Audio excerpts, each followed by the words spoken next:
It's time to stay focused. It's time to decide clubs, partying, trying to fit in and socialize, rub elbows with everybody so people can stop calling you weird. Why are you so antisocial? Because I'm trying to get it. Why are you out there practicing in the hot sun when ain't nobody else out there? Because I'm trying to get it.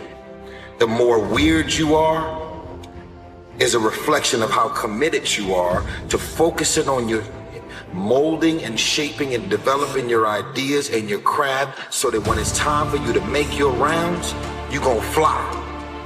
Between the acting of a dreadful thing, between the moment when you are waiting to do something that you don't want to do, and the first motion and the moment when you initiate the action, all the interim is like a phantasma or a hideous dream.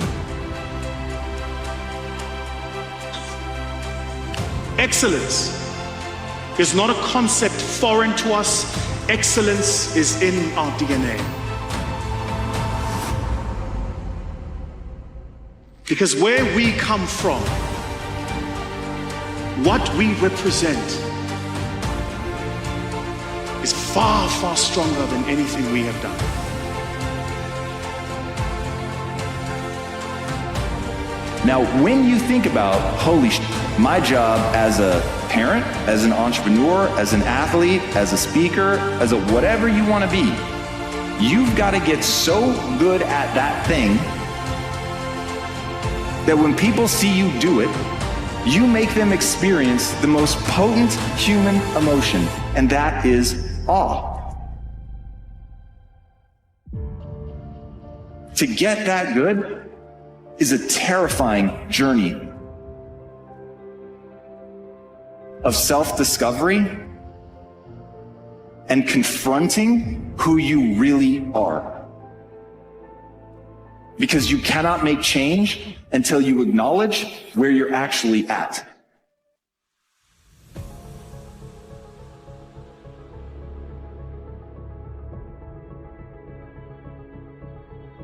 Betray your destiny and see how long it takes you to be drowning in a storm. It'll happen immediately, and of course it will, because what's calling you to be your best is exactly the thing that's pushing you forward to manifest yourself most fully in the world. It's what you need. You run away from that, the boat's going to start to rock very, very quickly. Well, what does that mean? Well, what else would come out of chaos? You know, if you fall apart and then you put yourself back together, what is it that comes back out? Well, at least you're in better shape than you were before, you know, and then maybe you do that 20 times in your life, or 50 times, and you do it voluntarily.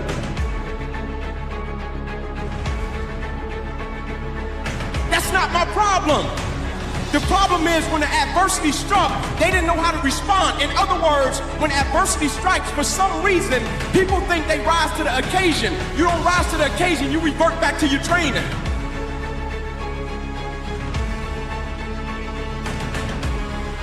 Meaning your core, your essence, who you are as a person. When adversity and opposition strike, you can't turn into the beast. You already gotta be the beast.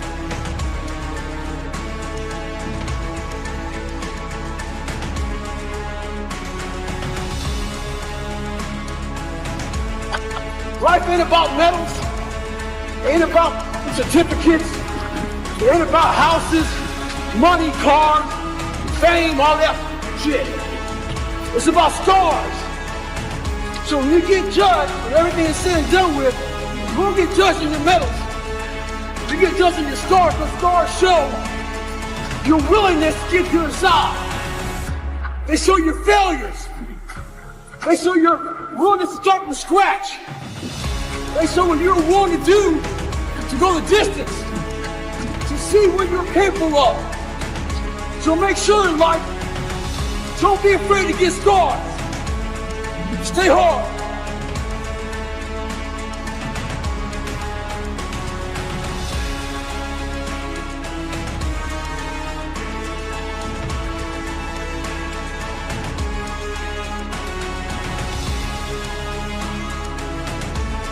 Almost like we're in a trance, like we're sleepwalking through life. that we find ways to cancel out our dreams. And I think that but is a dream killer. That a lot of things that we want to do, a lot of places we would like to go, a lot of things we would like to experience, and we just stop at but. You cannot be great being a lesser version of what already exists. You can only be great when you execute against your own potential and do your own development. And that means getting up there and looking like a clown.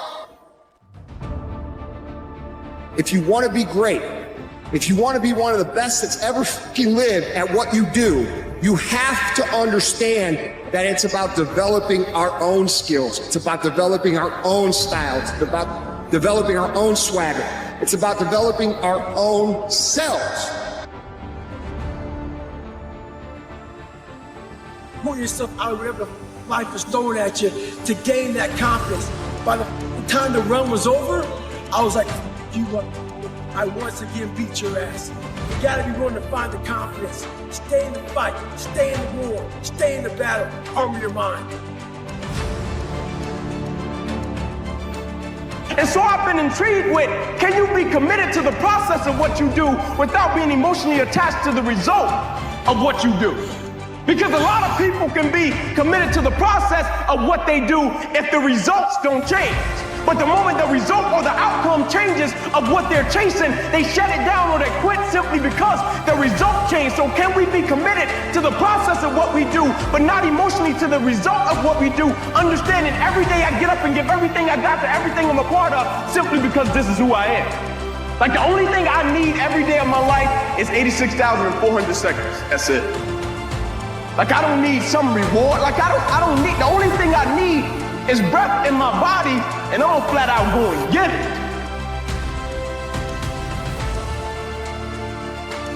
You can set yourself a goal that you can attain, and there's not going to be much glory in it to begin with. Because if you're not in very good shape, the goal that you could attain tomorrow isn't very glorious.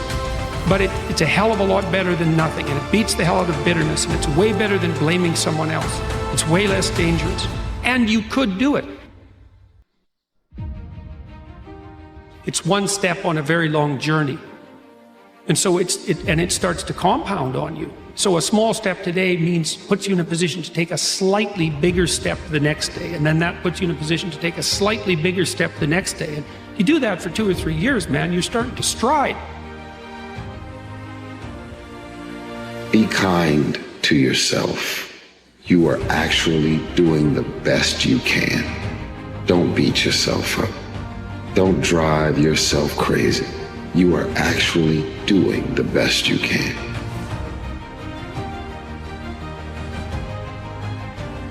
There is the darkness and the light, my friends, and you have to play in both.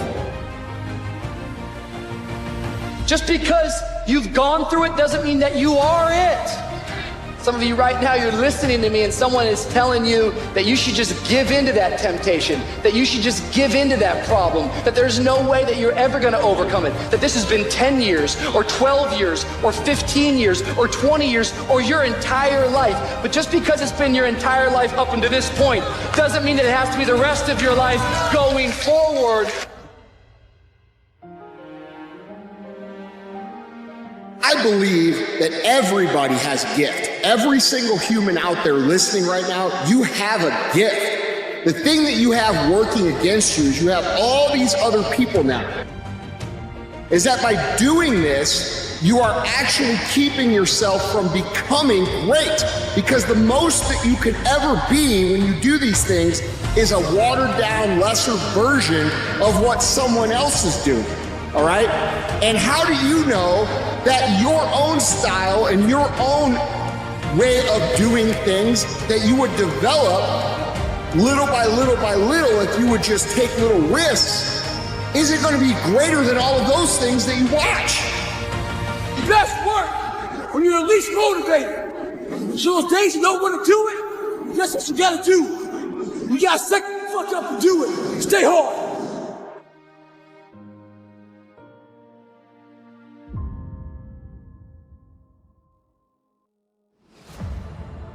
You you don't try to build a wall. You don't set out to build a wall. You don't say, I'm going to build the biggest, baddest, greatest wall that's ever been built. You don't start there. You say, I'm going to lay this brick as perfectly as a brick can be laid. There will not be one brick on the face of the earth that's going to be laid better than this brick that I'm going to lay. And you do that every single day. And soon you have a wall. You don't have to force yourself or motivate yourself to think negatively, to be depressed, to hate somebody, to want revenge, to want to get back at somebody. Your mind is on automatic. It will do that by itself.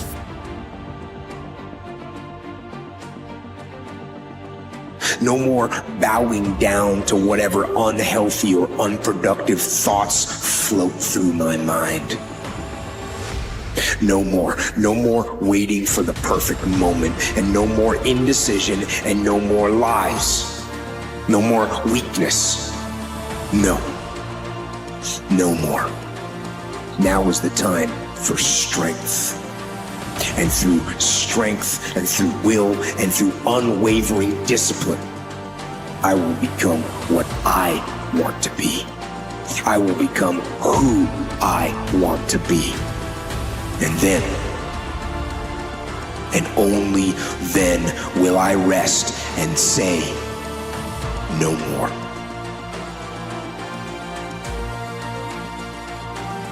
We're all looking for something. We're all looking for hope. Hope you can't just have just because you were born with hope. No, we're born with pain.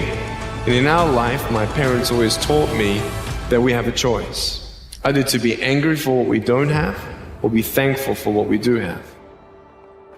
But a lot of us have scars in our brains about lives, bad childhoods, bad adulthood, whatever going through. Those scars in your brain, we don't talk about, we hide. Scarring is proof that our past is real.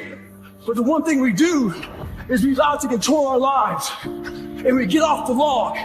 Well, it's time to get back on the log and not have those scars define the rest of your life. Sometimes you gotta fight pain with pain.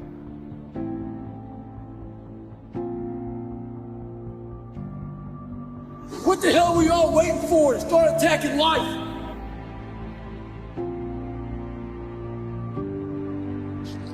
You know, everyone has their disabilities, let's say, and I know that some people are far more terribly affected than other people. I'm perfectly aware of that. But the question is, what do you do about that? And what you do is you set yourself up on your damn crutches and you struggle up the bloody hill. That's what you do. And you struggle up the hill towards the kingdom of God. That's what you do. Because the alternative is to descend into the abyss. That's the alternative. And then so to say, well, do you believe? It's like, I believe that you should struggle uphill towards the city of God on your crutches. That's what you should do. That's the opposite of the descent into the abyss. Quitting guarantees the failure. Once you quit, it rules out any chance of succeeding. The mere waking up every day, putting the next foot in front of the next foot, at least keeps you in the game. The more you walk away from accountability, the weaker you become. Find yourself in the grip of life. You can't find yourself by doing nothing.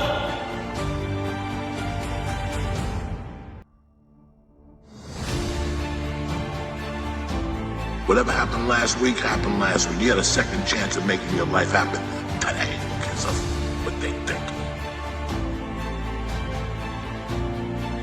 You make a mistake, you get up. Today's the day you lay the groundwork down. Today's the day you let motherfuckers know. You lay the throw down. Roll up your sleeves. You don't give a f.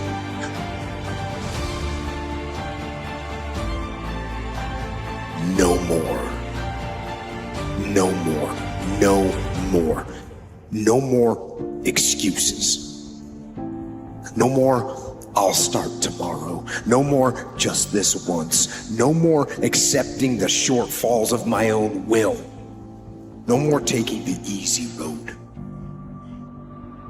They print money, they don't print time. They don't print opportunities.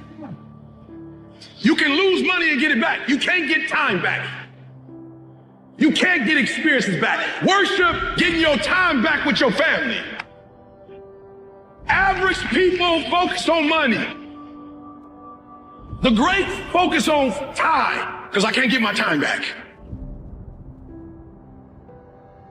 To win, all you have to do is overcome that moment.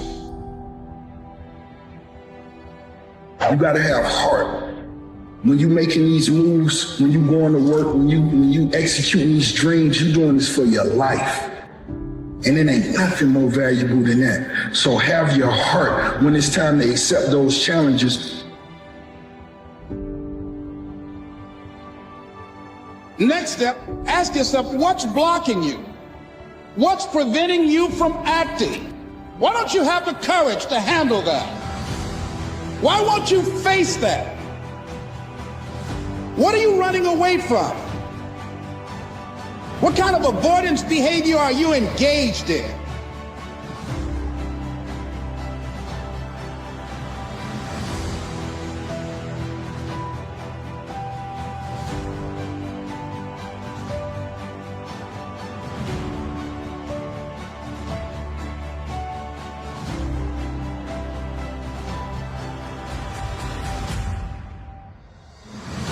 Always something there to build a case on why you can't move on, why you can't grow to the next level, why you can't begin to manifest your greatness, why you can't begin to live life on your terms.